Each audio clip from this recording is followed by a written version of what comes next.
Hi friends, ಎಲ್ರಿಗೂ ನಮಸ್ಕಾರ. ನಾನು ನಿಮ್ಮ ರಾಜೇಶ್ವರಿ. ಫ್ರೆಂಡ್ಸ್, ಇವತ್ತೊಂದು ಸಿಂಪಲ್ ಆದಂತಹ ಡಿಸೈನ್ ತೋರಿಸ್ತಿದ್ದೀನಿ. ತುಂಬ ಸಿಂಪಲ್ ಆಗಿದೆ ನೋಡಿ. ಇವತ್ತಿನ ಡಿಸೈನಲ್ಲಿ ಒಂದು ಬೀಡ್ಸು, ಒಂದು ಕುಚ್ಚು ಆ ಥರ ತೋರಿಸ್ತಿದ್ದೀನಿ. ಇವತ್ತಿನ ಡಿಸೈನಿಗೆ ಈ ಥರ ಬೀಡ್ಸ್ನ ಸೆಲೆಕ್ಟ್ ಮಾಡ್ಕೊಂಡಿದ್ದೀನಿ. ಇದು ಕಾಪರ್ ಬೀಡ್ಸು. ಈ ಥರ ಒಂದು ಬೀಡ್ಸು, ಒಂದು ಕುಚ್ಚು ಆ ಥರ ಹಾಕಿ ತೋರಿಸ್ತಿದ್ದೀನಿ. ನಿಮ್ಗೊಂದು ಐಡಿಯಾ ಬರುತ್ತೆ ಈ ಥರ ಬೀಡ್ಸ್ ಹಾಕೋದ್ರಿಂದ ಡಿಸೈನ್ ಯಾವ ಥರ ಕಾಣುತ್ತೆ ಅಂತ. ನಿಮಗೆ ಈ ವಿಡಿಯೋ ನೋಡಿದರೆ ಗೊತ್ತಾಗ್ಬಿಡುತ್ತೆ. ಇವಾಗ ಹೇಗೆ ಹಾಕೋದು ಅಂತ ನೋಡೋಣ ಬನ್ನಿ.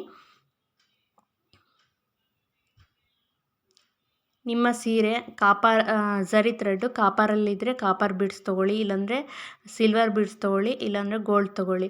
ನಿಮ್ಮ ಸೀರೆಯಲ್ಲಿ ಝರಿ ಥ್ರೆಡ್ ಯಾವ ಕಲರ್ ಇರುತ್ತೆ ಆ ಕಲರಲ್ಲಿ ಬೀಡ್ಸ್ ಸೆಲೆಕ್ಟ್ ಮಾಡ್ಕೊಳ್ಳಿ, ತುಂಬ ಚೆನ್ನಾಗಿ ಕಾಣುತ್ತೆ. ನಾನಿವತ್ತು ಕಾಪರ ಬೀಡ್ಸ್ ತೊಗೊಂಡು ನಿಮಗೆ ತೋರಿಸ್ತಿದ್ದೀನಿ. ಇವಾಗ 6 ದಾರನ ಗಂಟಾಕಿಟ್ಕೊಂಡಿದ್ದೆ ಅಲ್ವಾ, ಸೀರೆಗೆ ನಾನು ಬಟ್ಟೆಗೆ ಹಾಕಿ ತೋರಿಸ್ತಿದ್ದೀನಿ. ಬಟ್ಟೆಗೆ ಲಾಕ್ ಮಾಡಬೇಕು. ನಾನು ಯೂಸ್ ಮಾಡೋಂಥ ಕ್ರೋಷನ್ ನಂಬರ್ 11, ಬೇಕಾದ್ರೆ 10 ಬೇಕಾದರೂ ತೊಗೊಬೋದು. ಇವಾಗ 2 ಸರಿ ಲಾಕ್ ಮಾಡ್ಕೊಂಡಿದ್ದೀನಿ. ಇಲ್ಲಿ ಲಾಕ್ ಮಾಡ್ಕೊಂಡಿದ್ದ ನಂತರ 5 ಚೈನ್ ಹಾಕ್ತಿದ್ದೀನಿ. 5 ಚೈನ್ ಹಾಕಿದ ನಂತರ ಕರೆಕ್ಟಾಗಿ ಎಲ್ಲಿ ಬರುತ್ತೋ ಅಲ್ಲಿ ನೋಡಿ ಬಟ್ಟೆಗೆ ಲಾಕ್ ಮಾಡಬೇಕು. ಲಾಕ್ ಮಾಡಿದ ನಂತರ ಪಕ್ಕದಲ್ಲಿ ಇನ್ನೊಂದು ಸರಿ ಲಾಕ್ ಮಾಡ್ಕೊತಿದ್ದೀನಿ. ಇಲ್ಲಿ 2 ಸರಿ ಲಾಕ್ ಮಾಡಿದ್ದೀನಿ. ಲಾಕ್ ಮಾಡಿದ ನಂತರ ಒಂದು ದಾರನ ಮೇಲಕ್ಕೆತ್ತಿ ಒಂದು ಬೀಡ್ಸ್ನ ಸೇರಿಸ್ತಿದ್ದೀನಿ ದಾರಕ್ಕೆ. ನೋಡಿ, ಇವತ್ತಿನ ಡಿಸೈನ್ಗೆ ಈ ಥರ ಬೀಡ್ಸ್ ಅಂತ ಹೇಳಿದ್ನಲ್ವ, ಆ ಬೀಡ್ಸ್ನ ದಾರಕ್ಕೆ ಸೇರಿಸ್ತಿದ್ದೀನಿ. ಇದು ಕಾಪರ್ ಬೀಡ್ಸು.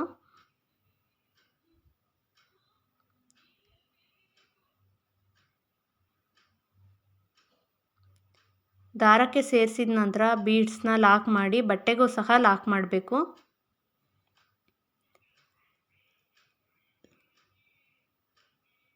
ಲಾಕ್ ಮಾಡಿದ ನಂತರ ಪಕ್ಕದಲ್ಲೇ ಇನ್ನೊಂದು ಲಾಕ್ ಮಾಡ್ಕೊಬೇಕು. ಲಾಕ್ ಅಥವಾ ಸಿಂಗಲ್ ಕ್ರೋಶ. ಲಾಕ್ ಅಂದರೂ ಒಂದೇ, ಸಿಂಗಲ್ ಕ್ರೋಶ ಅಂದರೂ ಒಂದೇ.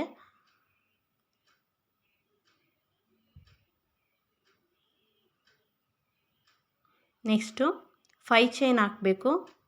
ಇಲ್ಲೇನು 5 ಚೈನ್ ಹಾಕ್ತೀವೋ ಅಲ್ಲಿಗೆ ಕುಚ್ಚು ಬೀಳುತ್ತೆ. 5 ಚೈನ್ ಹಾಕಿದ ನಂತರ ಕರೆಕ್ಟಾಗಿ ಎಲ್ಲಿ ಬರುತ್ತೋ ಅಲ್ಲಿ ನೋಡಿ ಬಟ್ಟೆಗೆ ಲಾಕ್ ಮಾಡಬೇಕು. ಲಾಕ್ ಮಾಡಿದ ನಂತರ ಪಕ್ಕದಲ್ಲಿ ಇನ್ನೊಂದು ಸಿಂಗಲ್ ಕ್ರೋಶ ಅಥವಾ ಲಾಕ್. ನಾನಿಲ್ಲಿ 2 ಸರಿ ಲಾಕ್ ಮಾಡ್ತಿದ್ದೀನಿ. ಲಾಕ್ ಮಾಡಿದ ನಂತರ ದಾರನ ಸ್ವಲ್ಪ ಮೇಲಕ್ಕೆ ಎತ್ತಬೇಕು. ಈ ಥರ ಬೀಡ್ಸ್ನ ದಾರಕ್ಕೆ ಕ್ರೋಶದ ಸಹಾಯದಿಂದ ದಾರಕ್ಕೆ ಸೇರಿಸ್ಬೇಕು. ಸೇರಿಸಿದ ನಂತರ ಲಾಕ್ ಮಾಡಬೇಕು. ಲಾಕ್ ಮಾಡಿದ ನಂತರ ಬಟ್ಟೆಗೂ ಸಹ ಲಾಕ್ ಮಾಡಬೇಕು.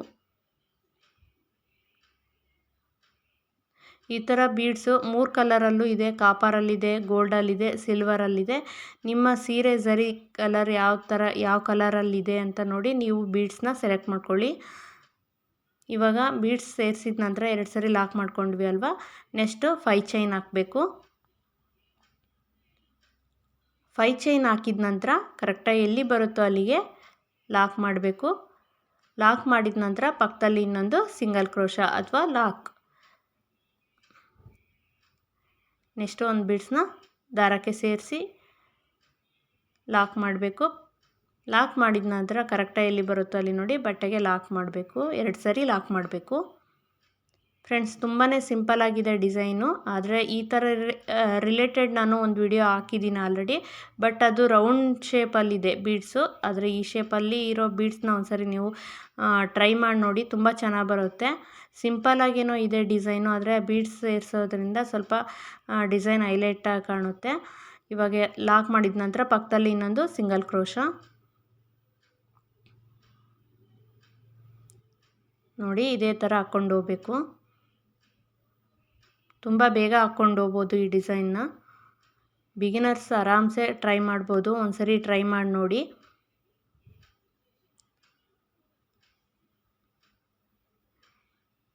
ಫ್ರೆಂಡ್ಸ್, ಯಾರಾದರೂ ಸಬ್ಸ್ಕ್ರೈಬ್ ಮಾಡದೆ ವಿಡಿಯೋ ನೋಡ್ತಿದ್ರೆ ಪ್ಲೀಸ್ ಸಬ್ಸ್ಕ್ರೈಬ್ ಮಾಡಿಕೊಂಡು ವಿಡಿಯೋ ನೋಡಿ.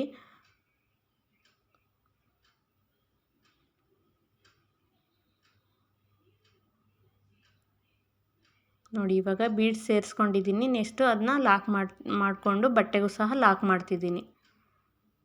ಇದೇ ಥರ ನೀವು ಸೀರೆ ಪೂರ್ತಿ ಹಾಕ್ಕೊಂಡು ಹೋಗಬೇಕು. ಒಂದು ಅರ್ಧ ಗಂಟೆಯಲ್ಲಿ ಈ ಡಿಸೈನ್ನ ಮುಗಿಸ್ಬೋದು. ತುಂಬ ಸುಲಭ ಇದೆ ಈ ಡಿಸೈನು. 5 ಚೈನ್ ಹಾಕಬೇಕು. ಒಂದು ಒಂದು ಫಸ್ಟಲ್ಲಿ 5 ಚೈನ್ ಹಾಕಬೇಕು, ಲಾಕ್ ಮಾಡಬೇಕು. ನೆಕ್ಸ್ಟು ಒಂದು ಬೀಡ್ಸ್ನ ಹಾಕಬೇಕು, ಲಾಕ್ ಮಾಡಬೇಕು. ಇದೇ ಥರ ಸೀರೆ ಎಂಡ್ವರೆಗೂ ಮಾಡ್ಕೊಂಡು ಹೋಗಬೇಕು. ತುಂಬ ಈಸಿ ಇರೋವಂಥ ಡಿಸೈನ್ ಇದು. ನಾನಿವಾಗ ಲಾಸ್ಟಲ್ಲಿ ತೋರಿಸ್ತಿದ್ದೀನಿ ನೋಡಿ. ಇವಾಗ ಎಂಡ್ವರೆಗೂ ಇದೇ ಥರ ಹಾಕ್ಕೊಂಡು ಹೋಗಬೇಕು. ಲಾಸ್ಟಲ್ಲಿ 2 ಸರಿ ಲಾಕ್ ಮಾಡಿದ್ದೀನಿ ನಾನು. 2 ಸರಿ ಲಾಕ್ ಮಾಡಿದ ನಂತರ 2 ಚೈನ್ ಎಕ್ಸ್ಟ್ರಾ ಹಾಕ್ಕೊತಿದ್ದೀನಿ. 1 2 ಚೈನ್ ಎಕ್ಸ್ಟ್ರಾ ಹಾಕಿದ ನಂತರ ದಾರನ ಕಟ್ ಮಾಡ್ತಿದ್ದೀನಿ.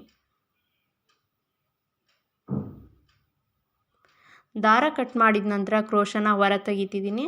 ಹೊರ ತೆಗೆದು ದಾರನ ಟೈಟ್ ಮಾಡ್ತಿದ್ದೀನಿ. ನೋಡಿ ಇದೇ ಥರ ನೀವು ಸಹ ಸೀರೆಗೆ ಹಾಕ್ಕೊಂಡೋಗಿ ತುಂಬ ಚೆನ್ನಾಗಿ ಕಾಣುತ್ತೆ ಡಿಸೈನು. ಸಿಂಪಲಾಗೇನೋ ಇದೆ, ಆದರೆ ಬೀಡ್ಸ್ ಹಾಕೋದ್ರಿಂದ ಸ್ವಲ್ಪ ಹೈಲೈಟಾಗಿ ಕಾಣುತ್ತೆ.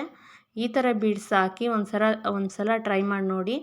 ನಾನು ರೌಂಡ್ ಶೇಪಲ್ಲಿ ಸಹ ಬೀಡ್ಸ್ ಇರೋವಂಥ ಶೇಪಲ್ಲಿ ಸಹ ನಾನು ತೋರಿಸಿದ್ದೀನಿ. ಈ ಥರ ಬೀಡ್ಸ್ ಯಾವ ಥರ ಕಾಣುತ್ತೆ ಅಂತ ನಿಮಗೊಂದು ಐಡಿಯಾ ಬರುತ್ತೆ. ಹಾಗಾಗಿ ಈ ಬೀಡ್ಸ್ ಸಹ ಹಾಕಿ ನಾನು ಒಂದು ಸಿಂಪಲ್ ಆದಂಥ ಡಿಸೈನ್ ತೋರಿಸಿದ್ದೀನಿ.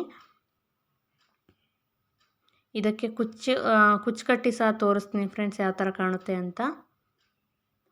ಫ್ರೆಂಡ್ಸ್ ಇಲ್ಲಿ ನಾನು ಕುಚ್ಚು ಕಟ್ಟಿ ಸಹ ತೋರಿಸ್ತಿದ್ದೀನಿ ನೋಡಿ. ತುಂಬ ಚೆನ್ನಾಗಿ ಕಾಣ್ತಿದೆ. ಕುಚ್ಚು ಕಟ್ಟಿದ ನಂತರ ಅಂತೂ ತುಂಬ ಚೆನ್ನಾಗಿ ಕಾಣ್ತಿತ್ತು ಡಿಸೈನು. ನಾನಿಲ್ಲಿ ಕುಚ್ಚು ಕಟ್ಟೋಕ್ಕೆ 110 ಎಳೆ ದಾರ ತೊಗೊಂಡಿದ್ದೀನಿ. ಅದು ಡಬಲ್ ಆದರೆ 220 ಎಳೆ ದಾರ ಆಗುತ್ತೆ. ಈ ಸಿಂಪಲ್ ಡಿಸೈನ್ ಏನಾದರೂ ನಿಮ್ಗೆ ಇಷ್ಟ ಆದರೆ ಪ್ಲೀಸ್ ಲೈಕ್ ಮಾಡಿ, ಶೇರ್ ಮಾಡಿ, ಕಾಮೆಂಟ್ ಮಾಡಿ. ಸಬ್ಸ್ಕ್ರೈಬ್ ಆಗದೆ ಯಾರಾದರೂ ವಿಡಿಯೋ ನೋಡ್ತಿದ್ರೆ ಪ್ಲೀಸ್ ಸಬ್ಸ್ಕ್ರೈಬ್ ಆಗಿ. ಹಾಗೆ ಪಕ್ಕದಲ್ಲೇ ಕಾಣುವಂಥ ಬೆಲ್ ಐಕಾನ ಕ್ಲಿಕ್ ಮಾಡಿ ಆಲ್ ಎಂಬ ಆಪ್ಷನ್ನ ಸೆಲೆಕ್ಟ್ ಮಾಡ್ಕೊಳ್ಳಿ. ನಾನು ಮತ್ತೊಂದು ಡಿಸೈನ್ ಜೊತೆ ಮತ್ತೆ ಸಿಗ್ತೀನಿ. ಅಲ್ಲಿವರೆಗೂ ನಮಸ್ಕಾರ.